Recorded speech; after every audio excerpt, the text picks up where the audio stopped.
Jason Whitlock's feud with Nolan is filled with posturing and hot air. But the largely one-sided spat between the two national figures illustrates the current state of sports media, and how two very online factions are competing for cultural supremacy. It is a microcosm of the culture wars engulfing social media feeds across the country that are tearing us apart. The genesis of Whitlock's recent takedown column on Nolan springs from a piece he wrote about Maria Taylor, the ESPN NBA anchor who was criticized last week by Fox Sports radio host Doug Gottlieb for her All-NBA ballot. Taylor omitted Los Angeles Lakers center Anthony Davis from her first, second and third team All-NBA selections. Lakers writer Harrison Fagan posted the results on Twitter and noted Taylor was the voter who left Davis off all three ballots. That prompted Gottlieb to question Taylor's credentials. "Why does Maria Taylor have a vote?" he tweeted. "Real question. She is a studio host sideline reporter in her first year covering the NBA. She works a ton, not just on the league. No reason for her to have a vote." Taylor joined ESPN in 2017 as a member of its College Game Day broadcast team. Last year, she began hosting NBA Countdown.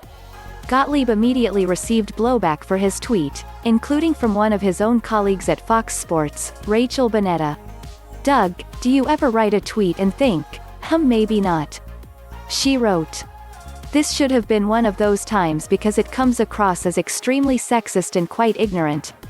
Taylor responded to Gottlieb, too, touting her credentials.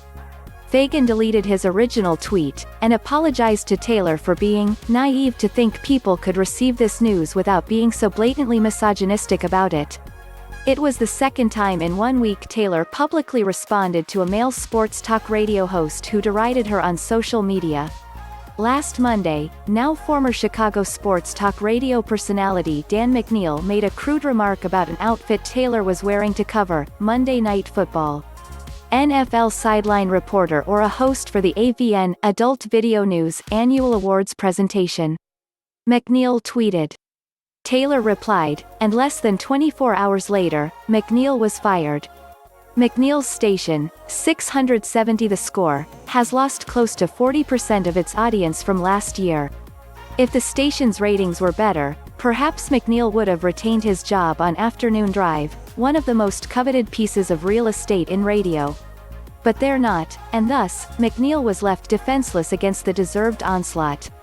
Gottlieb's criticisms of Taylor were not overtly sexist, unlike McNeil's archaic quip, but they were belittling. On NBA Countdown, the following night, analysts Jalen Rose and Jay Williams supported Taylor, and gifted her with flowers. The gesture may have been performative, but that doesn't erase its symbolic significance.